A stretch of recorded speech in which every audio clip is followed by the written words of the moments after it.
Nama Annisa Fadila mendadak santer dibicarakan publik lantaran disebut-sebut terlibat dalam isu Stevie Agnecia disantet.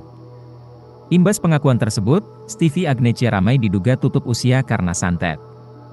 Nama Annisa Fadila pun terseret karena dianggap pernah berseteru dengan mantan istri Samuel Rizal. Annisa Fadila mengungkap, orang yang kadung dibuat sakit hati tidak akan tinggal diam dan bisa memberikan balasan lebih ekstrim.